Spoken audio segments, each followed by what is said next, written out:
გამარჯობა, მე ვარ სალომე მთვრალოშვილი და მე ვარ ლიკა ჯალაღონია. ჩვენი პოდკასტის სახელია სათქმელი და ძირითადად შევეხებით აქტიურ გეოპოლიტიკურ საკითხებს. ჩვენი პირველი პოდკასტის მთავარი თემა იქნება ტრამპის პრეზიდენტობის პირველი 100 დღე და პრინციპში ცოტა უფრო მეტი. მე ვფიქრობ, რომ პირველ რიგში საუბარი უნდა დავიწყოთ იმით, რომ რას წარმოადგენდა მთლიანად ეს შეხვედრა. ჩემი აზრით, შეგვიძლია მთლიანად ეს კლიენტის ინტერვიუ და შეხვედრა გავყოთ ორ მთავარ ნაწილად. პირველი 40 წუთი, სადაც ჩანს რეალურად ტრამპის აბსოლუტურად წმინდად მედიუმის აღქმა, თვით აღქმა, რომელსაც სურს რომ ორ მხარეს შორის შეასრულოს რაღაც მოლაპარაკებრივი ხასიათი, გამოაჩინოს ის დამოკიდებულება ჯერ კიდე, რომელიც 2017 წლიდან მოყვება და ბოლო 8 წუთზე უკვე რაღაც საერთოდ სხვა ხასიათი გამოჩნდა, ეს ვფიქრობ, რომ ტრამპის ტემპერამენტიდან გამომდინარეობდა, რაც უფრო მე შემდეგ ნაწილში შეგვიძლია განვიხილოთ. არა მხოლოდ ტემპერამენტიდან, არამედ ოთახში არსებული დაძაბულობიდან, რაც წინასწარვე იყო ამ შეხვედრამდე ამ პოლიტიკურ ველზე უკვე დაფიქსირებული და ეს მთელი დაძაბულობა, რაც ზელენსკისა და ტრამპს შორის მოხდა, ის ზუსტად ამ ბოლო 10 წუთში ამოიფრქვა და ზუსტად ამიტომ ნახეთ ჩვენ ფაქტობრივად ის ვნახეთ, რაც კურსების მიღმა ხდება ხოლმე და ამით კიდევ ერთხელ შეიცვალა ის პოლიტიკური კორექტულობა, რასაც ლიბერალები ამდენი ხნის განმავლობაში ცდილობდნენ, რომ რაც დაიცვათ და მოკლედ ისე წარმოედგინათ, რომ ყველა ცივილიზებულია და სიამოვნებაში ტრამპმა ესეც ამ ხრივ კორექტულობას რაღაც ტიპის დარტყმა მიაყენა, ხო? ამ დაძაბულობის შექმნით და ამ უხეში თამაშით. კი, ეს იყო ბოლო 8 წუთის განმავლობაში. პირველი 40 წუთი იყო ჩემი აზრით მთავარი, მაინც გამომდინარე იქიდან, რომ იქ ჩანს ტრამპის რეალური დამოკიდებულება საკითხების მიმართ. ის არის რევოლუციონერი პირველ რიგში იმ მხრივ, რომ ამოატრიალა მთელი ეს ცივი ომის დროინდელი პოლიტიკა, რაც ამერიკის შეერთებულ შტატებს ჰქონდა, რაღაც ითამაშებოდა, უახლოვდებოდა, შორდებოდა, უპირისპირდებოდა ღიად დაფარულად, მაგრამ დონალდ ტრამპი არის ის პირველი ამერიკელი პრეზიდენტი ბოლო ალბათ 100 წლის განმავლობაში, რომელმაც რეალურად შინაგანად გადაწყვიტა, რომ დაუახლოვდეს და უფრო დიპლომატიური ურთიერთობები აწარმოოს რუსეთთან. გამომდინარეობს ეს ყველაფერი იქიდანაც, რომ მას აქვს რაღაც გარკვეული დამოკიდებულებები, როგორც არის გარეკრიტიკული, ასევე შიგნით კრიტიკული და რეალურად უფრო ვფიქრობ, რომ თავის თავზე აქვს მთელი ეს საკითხები აღებული. შიდა ჯგუფი, რომელიც შემოკრებილი ყავს გარშემო, მათთან ერთად რასაკვირველია შეთანხმებული აქვს ეს ყველაფერი, თუმცა გამოდის და უპირისპირდება ყველაფერს, რაც მაგალითად იყო სტატუს კო მთელი დასავლეთისთვის. ეს ძალიან კარგი მაგალითია ჩემი აზრით, პარალელს თუ გავუვლებ ბილ კლინტონთან, როცა ჯერ კიდევ მაშინ ბილ კლინტონს შესთავაზა პუტინმა, რომ თვითონაც სურდა ნატოში გაწევრიანება, მას ეს ჰქონდა რაღაც გარკვეული სურვილები, შევიდა მე საკუთარ კაბინეტში და უთხრეს, რომ არა, ეს გამორიცხულია, ეს ასე ვერ იქნება, ამ ეტაპზე მაინც სამწუხაროდ თუ არ უნდა გითხრათ. მაშინ როცა ტრამპი გამოდის და პირდაპირ ყველანაირი რაღაც შეთანხმებების, პოლიტკორექტულობის გარეშე რაც შეგახსენი, გამოდის და პირდაპირ ეწყობს საუბარს იმაზე, რომ მე ისე მჯერა, რომ გჭირდება ამ მომენტში რუსეთთან მოლაპარაკებები და ამას ასე იწყებს და აგრძელებს. მაგრამ მეორე მხრივ, რამის დამატება ხო გინდა ამას? ხო, მან მინდოდა რომ ჩამემატებინა, რომ რა შეეხებოდა, ხო, პირველი ორ ნაწილად გაყავი ბოლო 10 წუთად და დასაწყისად, ხო, პირველი ეს დასაწყისი ძალიან კაცრი ხაზგასმა იყო იმაზე, რომ მე უსაფრთხოების გარანტიებს თქვენ არ მოგცემთ. რაზეც სინამდვილეში ზელენსკი იყო სინამდვილეში მან ამ საკითხზე ჩასული. და ზუსტად ეს საკითხი მინერალების შეთანხმებას რაც შეეხება, ხო, ეგ ნაწილი. როგორც შეთანხმებაში წერია, მერშეიმერიც ამბობს, რომ შეთანხმებაში ეს პუნქტი აქვს მეოთხე პუნქტად მითითებული, რომ მინერალებზე, რომელზეც ამერიკის შეერთებულ შტატებს ექნება უფლება, მითაც რაღაც გარკვეული წელების მოგებას მიიღებს, ასევე ამავე მინერალებზე და ამ ტერიტორიებზე, სადაც ეს მინერალები მოიპოვება, ამერიკის შეერთებულ შტატებს რეალურად უნდა აიღოს პასუხისმგებლობა უსაფრთხოების ნაწილში, ხო? აი ეს პატარა ტრიკი, რომელიც რაღაც საფრანგეთმა და ბრიტანეთმა გაათამაშეს უკრაინასთან ერთად ტრამპის წინაშე, ხო? ემსახურებოდა იმას, რომ ტრამპი რაღაცნაირად ხაფანგში მოექციათ იმ გაგებით, რომ რამე აგერ მოდის ამერიკა და იცავს უკრაინას თავის ტერიტორიაზე. სხვა შორის ამავე ინტერვიუში იყო მომენტი, როცა ერთ-ერთმა ჟურნალისტმა დასვა კითხვა, რომ ის მინერალები, რაზეც არის ძირითადად ამ შეთანხმებაში საუბარი, მოიპოვება დონეცკის ტერიტორიაზე. რას აპირებო ამასთან დაკავშირებით? ტრამპი ამბობს, რომ მეო ამაზე პასუხს კონკრეტულად არ იძლევა, თუმცა ამბობს ეგეთ რაღაცას, რომ როცა დაეზელინსკი ეუბნება, რომ ერთხელ შემოიჭრა პუტინი და არ ღვია, მეორეჯერ ქნა, მესამეჯერ ქნა, ანუ არ არის სიტყვის კაცი, ამას მიუთითებს ზელენსკი. პუტინი ტრამპი ამბობს ხაზგასმის, რომ ჩემთან მაგას არიზამს. ანუ ზუსტად ამ ჩემთან მაგას არიზამს რო ამბობს, ხო? მაგით უსვამს ხას იმას, რომ ის პოლიტიკა, რასაც ამერიკის შეერთებული შტატები ცივი ომიდან დღემდე აწარმოებდა, ტრამპის პირობებში შეიცვლება. და დაარწმუნებულია იმაში, რომ რუსეთი ამას არ გააკეთებს მის პრეზიდენტობის პირობებში, თუ მივა ეს ორი ქვეყანა რაღაც შეთანხმებამდე. კი, მაგრამ ანუ მეორე მხრივ აი აქ ზელენსკისაც თუ გავაკეთებთ აქცენტს, რაღაც მხრივ ზელენსკი იქ იყო წარდგენილი როგორც ომში მყოფი ქვეყნის პრეზიდენტი. იყო რაღაც გარკვეული მესიჯები, თავიდანვე იყო კი დაძაბული, კი იყო რაღაც პასიურ-აგრესიული მესიჯები თავიდანვე, ანუ საერთოდ სხვანაირად ხდებოდა დასავლეთის ლიდერებს, ბაიდენის ადმინისტრაციასაც სხვანაირად ხდებოდა, ტრამპის და ჯეი დი ვენსის შეხვედრის დროს კი აი ნახეთ, რომ ანუ სხეულის ენითაც, ისედაც რაღაც გარკვეული მესიჯებითაც, თუმცა ანუ ეს კონკრეტული შემთხვევა რომ ეჭვი იმასთან დაკავშირებით, რომ სად არის გარანტია იმისა, რომ პუტინთან არ დაარღვევს ამას, ეს ჩემი აზრით უფრო რაღაც ნამდვილად არ არის გულუბრყვილო დამოკიდებულება. თუმცა ყოველ შემთხვევაში, ანუ მუდმივად აი გამზადებული ნარატივით არის ჩასული, ანუ არ განიხილავს იმას, რომ რაღაც ცვლილება შეიძლება მოხდეს, ну რაზეც მე ვნახეთ, რომ მოგვიანებით ტრამპის საკმაოდ, ну რეალურად აქ მოხდა რა, ეს ტრამპის დაძაბულობა იმასთან დაკავშირებით, რომ არ ვიცი, უბრალოდ უნდა ინტერნეტ ხო რა მოხდება ჟურნალისტ რომ უყურებს ხო ძალიან უხეშად რა მოხდება რომ ეხლა თავში ბომბი დაგეცეს ეს პირდაპირ არაკორექტულად ხო პრინციპში ანუ გასაგებია რაღაც დონეზე ზელენსკის დამოკიდებულება უბრალოდ აი ის რო ითხოვს გარანტიებს მაგრამ მიუღებელია ჩემი აზრით აი იმ შეხვედრაზე ზელენსკის დამოკიდებულება ერთი კონკრეტული საკითხის მიმართ ანუ ის მუდმივად იმეორებს იმას რომ მუდმივად უსვამს ხაზს იმას რომ ის არაპირებს ის არ ღიქვამს პუტინს როგორც პოტენციურ მეორე მხარეს და ანუ არ მხოლოდ ის რომ არ აღიქვამს და არ სურს ანუ იმდენად რაღაც ზიზღის გამოხატავს ანუ გასაგებია ომია მაგრამ ანუ იმდენად ღიად ანუ დიპლომატია ბოლომდე აქვს გაშვებული მიჩვეულია რა სტანდარტულ დასავლელ ლიდერებთან ამაზე საზაუბროთ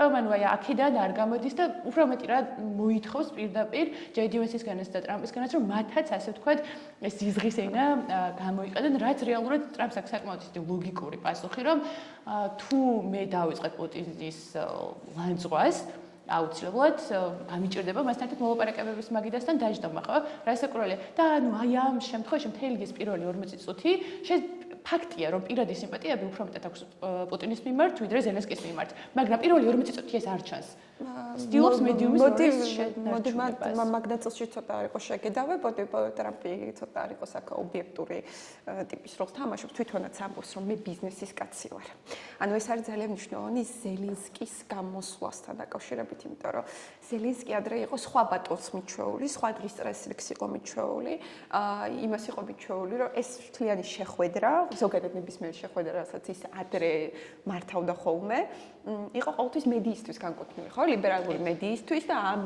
ბუტაფორიებისთვის რასაც ჩვენ სოციალურ ქსელში ვხედავდით ხო და უცებ იღვიძებს მე რეალობაში რომ ეს ხალხი უკვე აღარ არის კი აი რაღაც ყოველდღიურ ცხოვრებაში ეს ხალხი რომელთაც მიიყვანეს ეს უკრაინა ამ სიტუაციამ ეს ხალხი აღარ არის და ტრამპის ის სუფთა ნამუსით სუფთა ახალი დღის წესრიგით რომ და ამბობს ეგეთ რაღაცას რომ მე არ ყოფილვარ მაშინ პრეზიდენტი მე ნუ მთხოვ პასუხს და ზელენსკი ბოლომდე მაგ მომენტში ვერ ამბობს იმას რომ რაღაც ესეთი შეგრძნება მაქვს რომ იმედგაცრუებული ბავშვი ვარი რომელიც ბოლომდე გაყვა თავის ბატონს და უცებ რაღაც რეალობა შეიცვალა და ზელენსკი აღმოჩნდა სიტუაციაში სადაც უკვე ეს ბატონი აღარ არის და ახალ რეალობას უნდა მოერგოს. მაგრამ ნუ ერთ რამეში ზელენსკი მართალია რა, რამდენჯერმე გაიმარა რომ that was your president, ანუ ის შენი პრეზიდენტი იყო. ტრამპი მოვიდა ამერიკის პრეზიდენტად, არა რაღაც თავის ახალი სახელმწიფო ხო არ შექმნა, ამერიკამ აიღო გარკვეული ვალდებულებები და დაემაგრებული შედეგები მოუტანა ამ ყველაფერს უკრაინამ. მაგრამ ანუ ესეთ ცალსახად ან მე არ ყოფილვარ ჩემი აზრით ეს მთლად ცოტა გაიპარა რა დიპლომატიაში ჩემი აზრით ტრამპს. ანუ მხოლოდ იმის გამეორება რომ მე არ ყოფილვარ ისევ როგორც ზელენსკის მხრიდან, ანუ that was your president. ანუ აბსოლუტურად მართებული იყო ჩემი აზრით. უბრალოდ ანუ იმდენად მიყვება ამას და ანუ რეალობის შეგრძნება აქვს დაკარგული რომ ახალი რეალობა დგება. როგორც ყოველდღიურ ცხოვრებაში რაღაც კონკრეტულად ლიბერალური ღირებულებებით რო იზრდება ამ პირიქით ძალიან კონსერვატიული ღირებულებებით და მე პირველად სხვა ჯგუფში რომ მოხდებოდა რაღაცას რომ შეეჯახებით, აი ვერ გადიხარ რა, აი როგორ არ მისმის, არ შეძლის სხვა მიუღებელი რაღაც ორგანულად ვერ იღებ რა და რაღაც ფსიქოსომატური რეაქცია გემართება, იგივე დაემართა ამ შემთხვევაში ზელენსკის ვერ იღებს ამ ახალ რეალობას, რომ ანუ ამერიკაში ის მოვლენები ვეღარ განვითარდება, რაც ვითარდებოდა. და მგონია რომ აი კიდე ერთი მთავარი საკითხი რაც ტრამპთან მიმართებაში უნდა ვთქვათ, რომ ის არის ობიექტური, აი შენაც ახსენე რომ ობიექტურობის ნაწილი არ აქვს ტრამპს დაკარგული, ნამდვილად, ანუ არც შიდა ამოტრიალებას არ ერიდება რა. და თვითონვე ამბობს რომ პუტინი მკვლელია, მაგრამ 2017-ში როგორც ამბობს რომ პუტინი მკვლელია, მაგრამ არ ჩნორთ უდანაშაულოები, არ ჩნორთ წმინდანები. საინტერესო ის არის, რომ ეს 2017 წელს განაცხადა და დღევანდელი რამდენიმე დღის წინ ჩაწერილი ეს ინტერვიუ ზუსტად მის გაგრძელება იყო იმ გაგებით, რომ აი ზელენსკი და ზელენსკისთან საუბარში აი ტრამპი პირდაპირ ამბობს, რომ თქვენ ვერც კი წარმოგიდგენიათ მე რამდენი ომი გავაჩერე. ისეთი ომები გავაჩერე, რომლებზეც არც კი გსმენიათ. ამ მომენტისთვის მე ვფიქრობ, რომ ტრამპი იწყებს იმის აღიარებას, რომ უკვე ამერიკა ჰეგემონია არ არის და ამ სტატუსს რაღაცა გაგებით კარგავს, ხო? მაგრამ მაგ საინტერესო ის არის, რომ ამერიკა მართლა არ არის წმინდანი, როგორც წლების განმავლობაში ჩვენ გვეუბნებოდნენ, რომ ამერიკა იყო ეს რაღაც თავისუფლების და ობიექტური ჭეშმარიტების რაღაცა მწვერვალი, ეს რაღაცა მისტიკურობა და ამერიკის დემისტიფიკაცია იწყება ამ მომენტიდანვე, იმიტომ რომ გავიხსენოთ თუნდაც ამერიკის ინტერვენციები 1990 წლიდან დღემდე, ხო? ამერიკას ამ პერიოდისთვის აქვს 18 ინტერვენცია სხვადასხვა ქვეყანაში განხორციელებული და საერთოდ ვერ ვიტყვი, საერთოდ როგორ უნდა დაივიწყო ის საკითხი. აი ჯეფრი საქსი ამბობს თავის ინტერვიუში ევროპარლამენტთან რომ გააკეთა ეგეთ რაღაცას, რომ ამერიკას არ აწყობს არა მხოლოდ მტერი, არამედ არ აწყობს ნეიტრალური მხარე.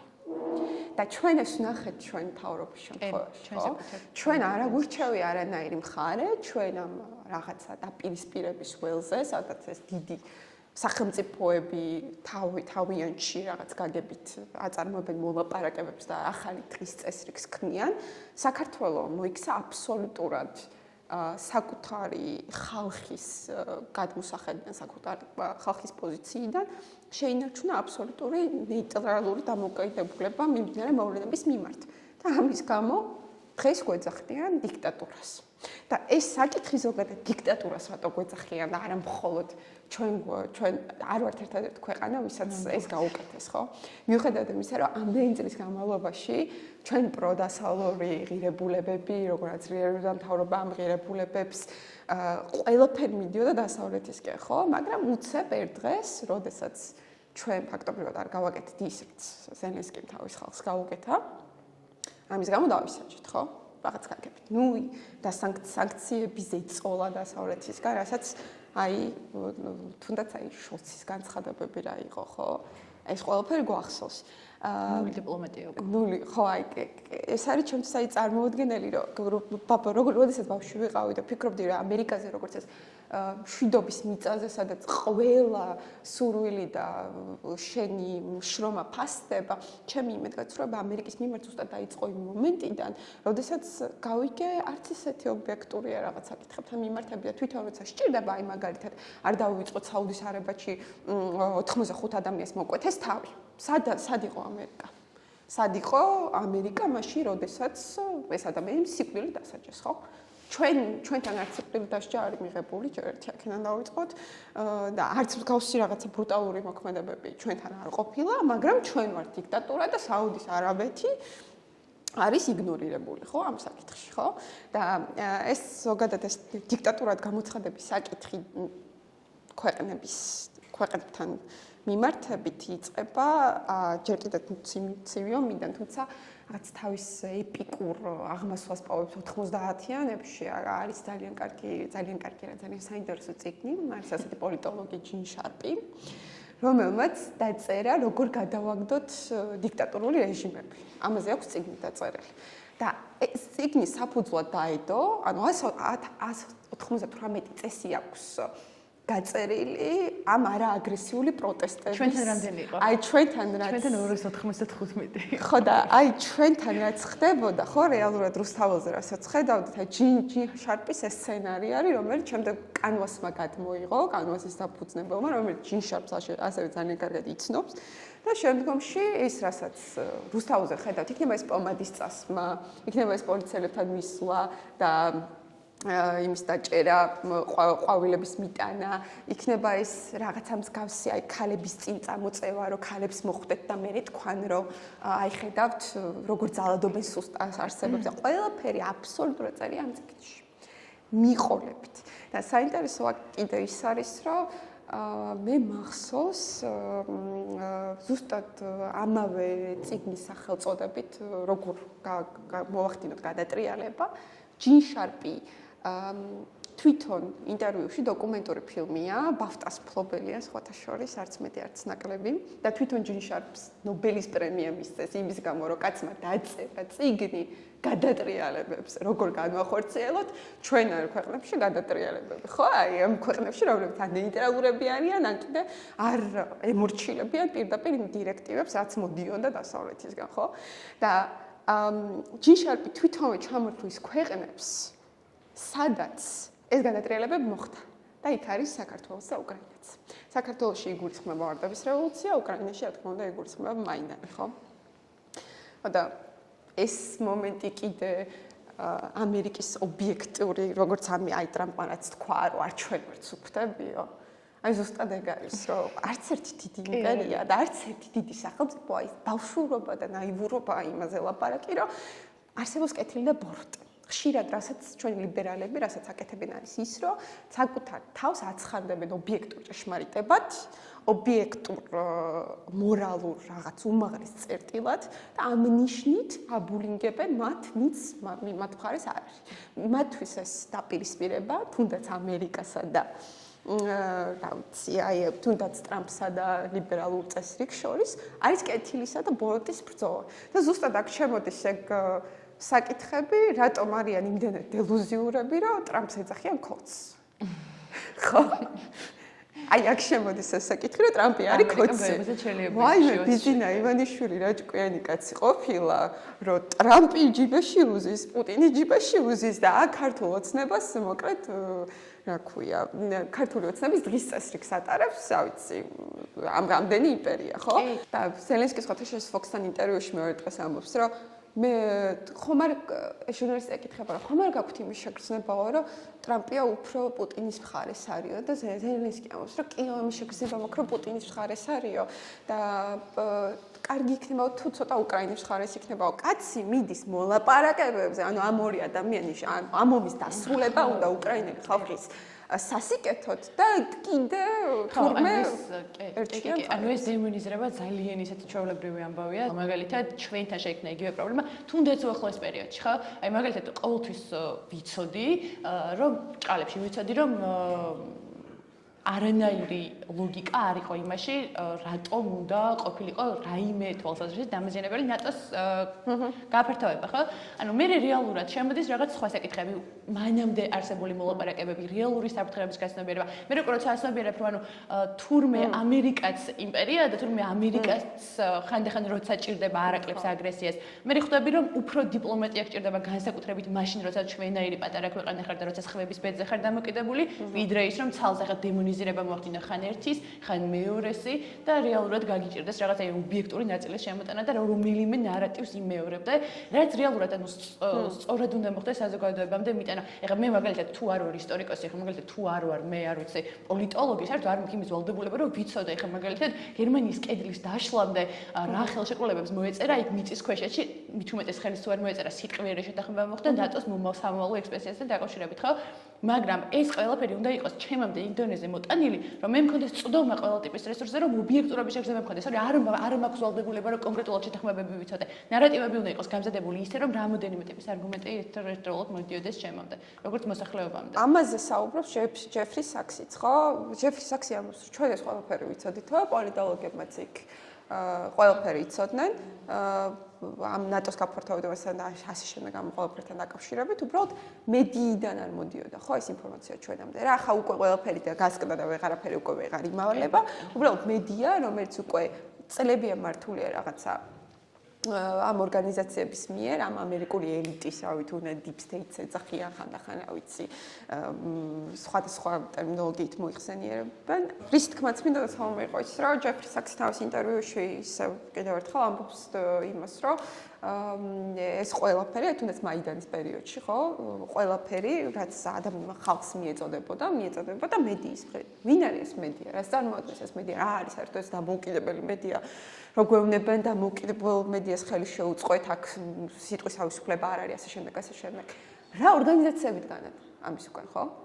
ამ მედია საშუალების უკან თუნდაც საქართველოში ჩახედავ რამდენი მედია ორგანიზაცია, ყველას წყაროს მიაქნებ მიყვალ თითქმის ერთსა და იმავე ორგანიზაციებამდე და ერთსა და იმავე ადამიანებამდე, ხო? უბრალოდ ეს არის რაღაცა დაქსაქსული შტოები, ხო? მიდიხარ რაღაც ტიპის ლიბერალური ინტერნაციონალამდე, რომელიც რაღაც ტიპის დღის წესრიგს ქმნიდა რა ჩვენთან საქართველოშიც, არა მხოლოდ საქართველოში, მთელ მსოფლიოში, ხო?